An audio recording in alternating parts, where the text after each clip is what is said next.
ओम नमो भगवते वासुदेवाय। तीसरे अध्याय में महर्षि च्यवन और सुकन्या का चरित्र, राजा सरियाती का वंश। तो श्री सुखदेव जी कहते हैं कि परीक्षित, मनुपुत्र राजा सरियाती वेदों का निष्ठावान विद्वान था। उसने अंगिरा गोत्र के ऋषियों के यज्ञ में दूसरे दिन का कर्म बतलाया था। उसकी एक कमल लोचना कन्या थी, उसका नाम था सुकन्या। एक दिन राजा सरियाती अपनी कन्या के साथ वन में घूमते घूमते च्यवन ऋषि के आश्रम पर जा पहुंचे। सुकन्या अपनी सखियों के साथ वन में घूम घूम कर वृक्षों का सौंदर्य देख रही थी।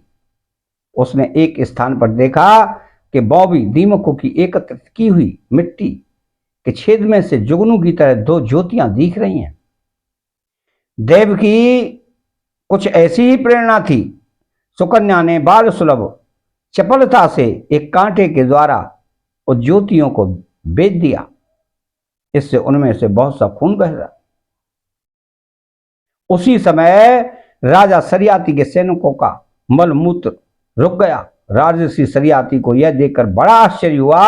उन्होंने अपने सैनिकों से कहा, अरे तुम लोगों ने कहीं महर्षि च्यवन जी के प्रति कोई अनुचित व्यवहार तो नहीं कर दिया?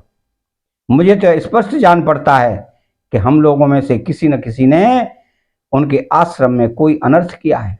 तब सुकन्या ने अपने पिता से डरते डरते कहा कि पिताजी, मैंने कुछ अपराध अवश्य किया है। मैंने अनजान में दो ज्योतियों को कांटे से छेद दिया। अपनी कन्या की यह बात सुनकर सरियाती घबरा गए। उन्होंने धीरे धीरे स्तुति करके बावड़ी में छिपे हुए च्यवन मुनि को प्रसन्न किया। तदनंतर च्यवन मुनि का अभिप्राय जानकर उन्होंने अपनी कन्या उन्हें समर्पित कर दी और इस संकल्प से छूटकर बड़ी सावधानी से उनकी अनुमति लेकर वे अपनी राजधानी में चले आए। इधर सुकन्या परम क्रोधी च्यवन मुनि को अपने पति के रूप में प्राप्त करके बड़ी सावधानी से उनकी सेवा करती हुई उन्हें प्रसन्न करने लगी। वह उनकी मनोवृत्ति को जानकर उनके अनुसार ही बर्ताव करती थी। कुछ समय बीत जाने पर उनके आश्रम पर दोनों अश्विनी कुमार आए। च्यवन मुनि ने उनका यथोचित सत्कार किया और कहा, आप दोनों समर्थ हैं, इसलिए मुझे युवा अवस्था प्रदान कीजिए।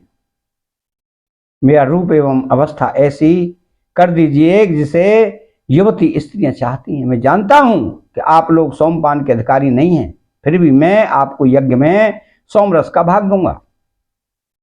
वैद्य शिरोमणि अश्विनी कुमारों ने महर्षि च्यवन का अभिनंदन करके कहा कि ठीक है, और इसके बाद उनसे कहा कि यह सिद्धों के द्वारा बनाया हुआ कुंड है, आप इसमें स्नान कीजिए। च्यवन मुनि के शरीर को बुढ़ापे ने घेर रखा था। सब और नसें दिख रही थी। झुर्रियां पड़ जाने पर बाल पक जाने के कारण वे देखने में बहुत भद्दे लगते थे। अश्विनी कुमारों ने उन्हें अपने साथ लेकर कुंड में प्रवेश किया। उसी समय कुंड से 3 पुरुष बाहर निकले। वे तीनों ही कमलों की माला, कुंडल और सुंदर वस्त्र पहने एक से मालूम होते थे। वे बड़े ही सुंदर एवं स्त्रियों को प्रिय लगने वाले थे। परम साध्वी सुंदरी सुकन्या ने जब देखा कि ये तीनों ही एक आकृति के तथा सूर्य के समान तेजस्वी हैं, तब अपने पति को न पहचान कर उसने अश्विनी कुमारों की शरण ली। उसके पातिव्रत्य में अश्विनी कुमार बहुत संतुष्ट हुए। उन्होंने उनके पति को बतला दिया और फिर च्यवन मुनि ने आज्ञा लेकर विमान के द्वारा वे स्वर्ग को चले गए। कुछ समय के बाद यज्ञ करने की इच्छा से राजा सरियाती च्यवन मुनि के आश्रम पर आए। वह उन्होंने देखा कि उनकी कन्या सुकन्या के पास न सूर्य के समान तेजस्वी पुरुष बैठा हुआ है। सुकन्या ने उनके चरणों की वंदना की। सरियाती ने उसे आशीर्वाद नहीं दिया और कुछ अप्रसन्न से होकर बोले, दुष्टे, यह तूने क्या किया? क्या सबके वंदनीय च्यवन मुनि को धोखा दे दिया?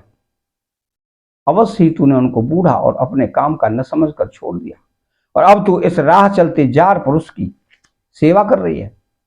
तेरा जन्म तो बड़े ऊंचे कुल में हुआ था, यह उल्टी बुद्धि तुझे कैसे प्राप्त हुई?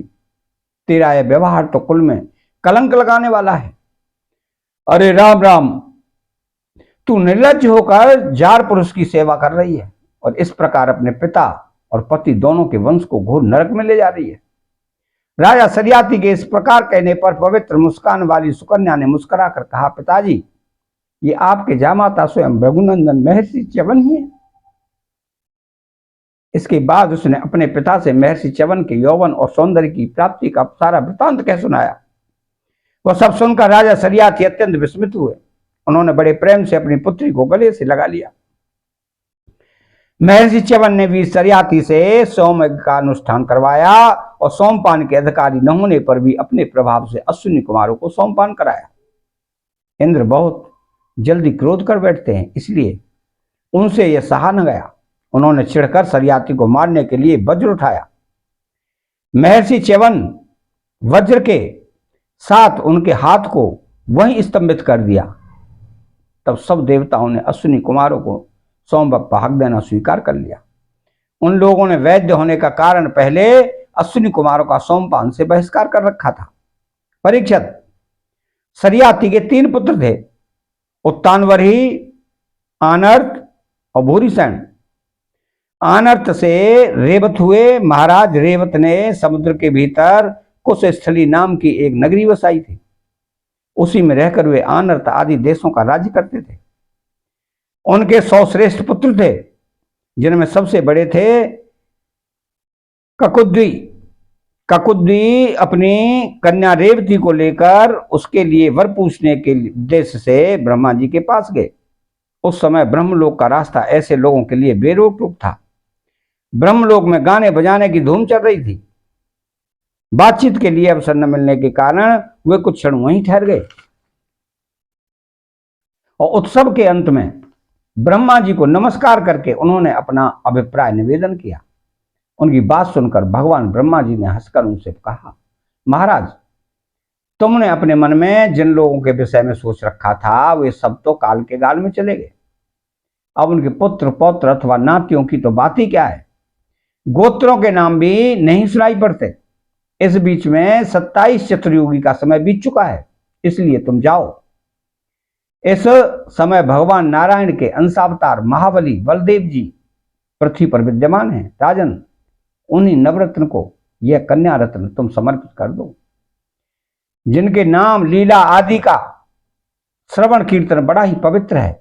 वे ही प्राणियों के जीवन वर्ष सर्वस्व भगवान पृथ्वी का भार उतारने के लिए अपने अंश से अवतीर्ण हुए हैं।